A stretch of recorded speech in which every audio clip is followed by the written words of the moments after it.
So today, good morning. We wanted to kind of talk about general, like big life adjustments, how we navigate through them, and going through basically different stages of how to handle it, as far as like initial shock of change and grieving what you had and then moving forward, finding purpose in the next chapter of your life. And I'm looking at my notes because I had to write all of this out because I cannot think for myself this morning before my first cup of coffee.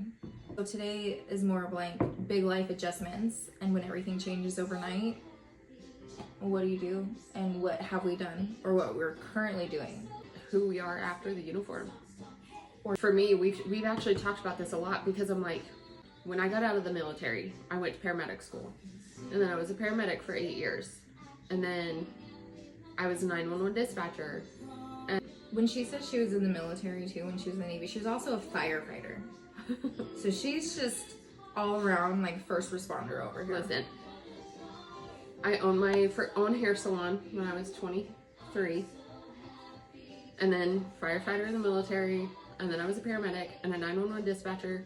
And then I just wanted a mindless job when I got done with that because I was so burnt out from all the bad things that I had heard or seen that I actually went to Lowe's. And that's not to say anyone who works at Lowe's is a mindless drone. No, she just not at all. I just needed something easy. She needed something where easier. Someone's life is not in my hands. Yeah, she needed something easier on her mentally, as far as a mental job. Yes.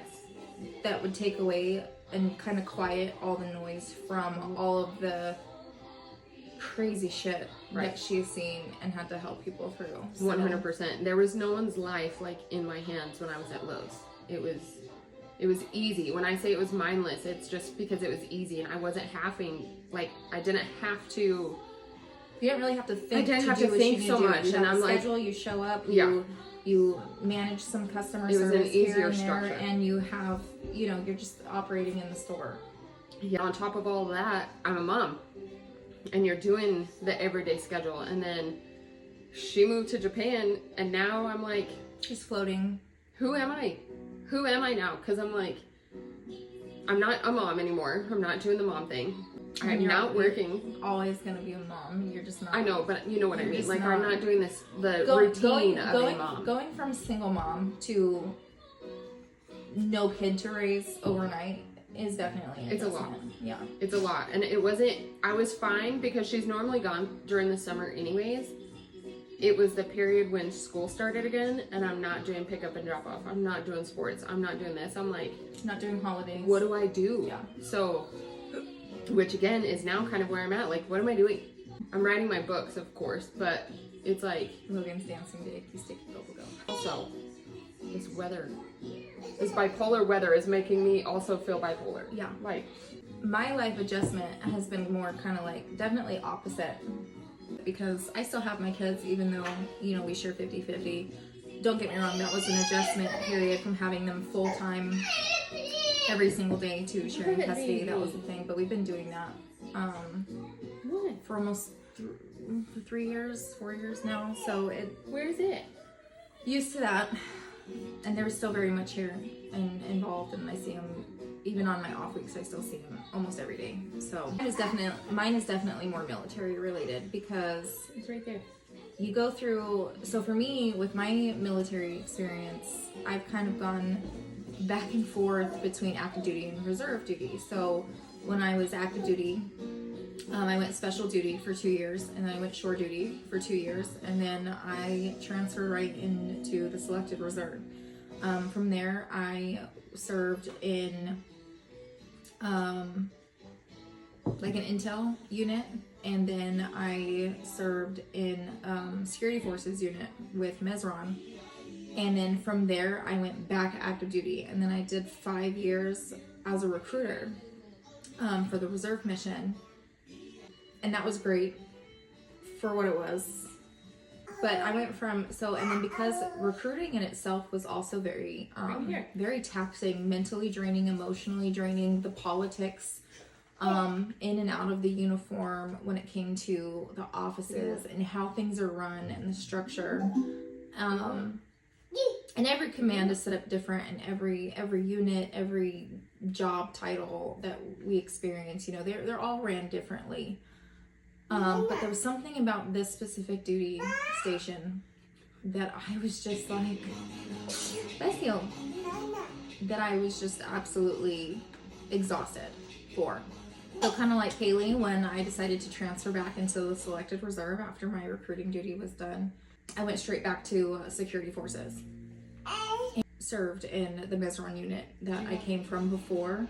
And then from there, I'm now currently in the VTU, which is the volunteer training unit, because of my disability status. So I'm no longer deployable. I'm just in until I can retire, and I just do admin now, so that way it doesn't aggravate any of my disabilities or anything like that. So that has been an adjustment period for me to go from highly visible, highly known, in the uniform, you know, doing all of these jobs, holding all of these micro jobs within the jobs, being the go-to person for literally everything, to okay, now you're just forced into the next, and then being forced into the next kind of was just like, what are we doing? Give me Miss Rachel. Miss Rachel's going back on. So when he does not like the song that you pick for him, he shakes his head until you pick the right song that he wants. We're not watching Chicken Banana again. He's very particular about his music. But he has a wide range of music. It really just depends does. on what he wants to listen to in that moment. Kind of like us, though. He is so mesmerized by her, too. It's funny. It's the high pitched in her tone, and that's why I talk to babies that way, too. But, so going from, you know, being highly valuable to just admin, that was a shift. It was a good shift mentally. I needed it. And then from there, I was like, okay, I'm going to go get a job. And then I was like, kind of like Kaylee, I needed something that was going to be a mental break. So I worked with the public schools, and I went here in Chesapeake. I got brought on and just to work, you know, in the front office. And I was doing like basically data quality, enrollments, records keeping. When I tell you easy, honestly, decent pay for what it was. Not that I was worried about it. I think but it was a nice little mental break. However, I did that for 2 years and was automatically done with it, because a part of me was like, okay, I got my mental break, but now what? I think the biggest part of it is it's not busy. The hit to the pride.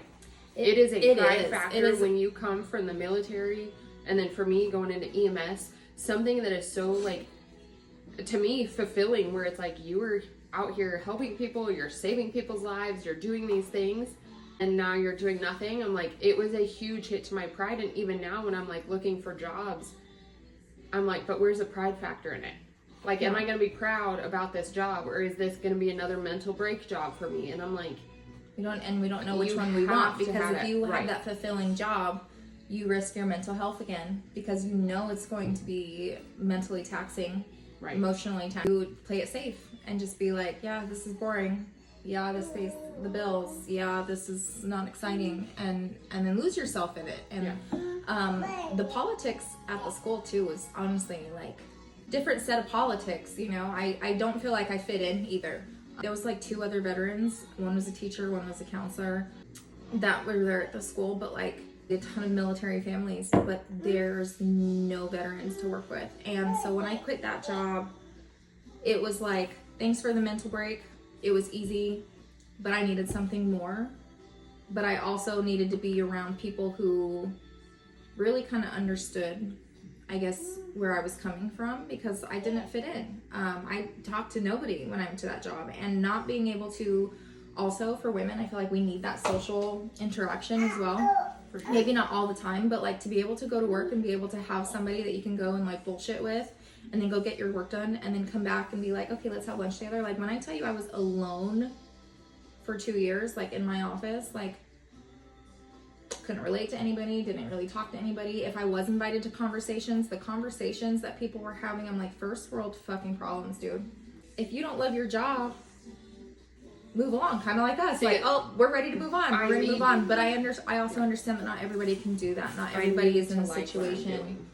where we can just bounce around and be content with what we're doing and find our purpose. I know some people literally work for, you know, Thirsty. 30 years at a place that they absolutely hate because that's what they can do and that's what pays the job. So props to that, because I can't stick around. Like my body and my mind will not let me. So I quit, and then I stayed unemployed for like 3 months, and then I took a part-time job actually with one of the community colleges here, processing benefits over here at the community college. And it was part-time. I worked like less than 20 hours a week, and that was good. That was good in a sense where it got me out of the house. It gave me a routine. It got me away from, not that I needed to be away from the baby, but it gave me another purpose to have to go and do something.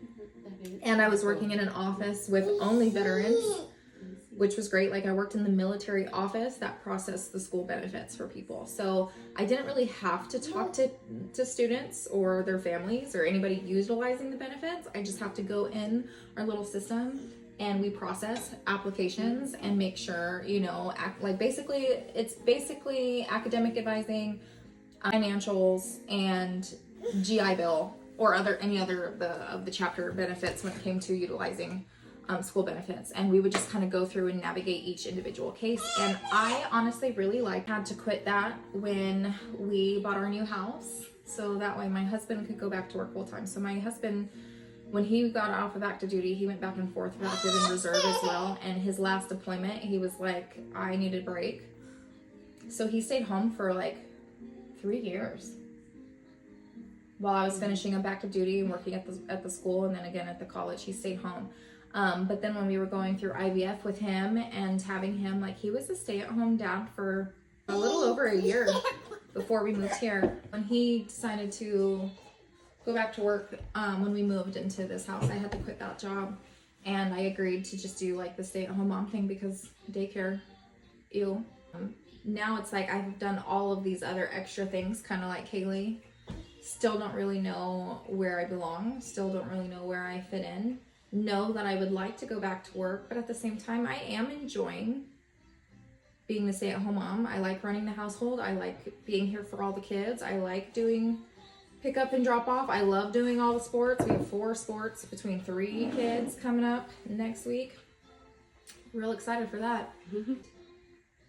I know if I was working, I wouldn't be able to do that. So I'm like, great, I get to do all these things. But again, that pride factor is not there. Don't get me wrong, I think raising children is one of the best things you can do. And we are fortunate enough to be able to be home to raise, you know, the kids. And we have, you know, my husband is hardworking and does what he does so that way I can stay home with the baby. But why am I looking for other jobs? Like, why am I looking for something?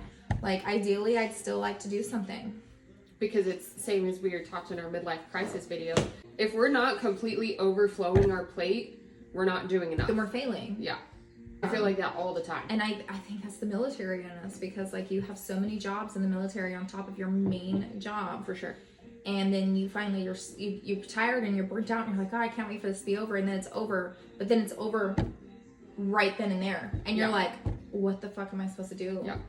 What One day you're in, the next day you're out. And my husband... Or shut all the tabs off in your head. Oh, he tells me Can't all the do that time. either. Like, if you look at my phone, I have like 20 tabs open. He goes, it's a struggle. It's like, I would love to fully just be like, if I'm going to embrace mommyhood and fully like do this right and be home and raise my baby, I want to be like, I get to go do all these things with him. Right. But then all my friends who are working, I'm like, oh, I wish I was working like them and making money and having a routine. Right. Like, I think that's the biggest thing. You can have a routine in the home, but it is not the same as having a routine out of the home. No. You get real complacent at home. Yeah. Real quick. You skip one routine day and you are behind 3 weeks. I kind of got off track of all my bullet points, to be honest. No, that was pretty much it. But we just wanted to put that out there because we know that we're not alone and there's people struggling with all walks of life, not just military transitions, but I think any life-changing, whether that's moving from their hometown to somewhere different, starting a new job somewhere different. I can't think right now. Now he wants me, and I'm just kind of, my brain is done. Kind of like we were saying though, it's like everyone struggles, and we know 90% of our followers right now are moms. So Yeah. let us know what you do. If you went from a corporate job to a stay-at-home mom, or if you changed into anything to a mom and then a mom to something else, like, let us know how you did it.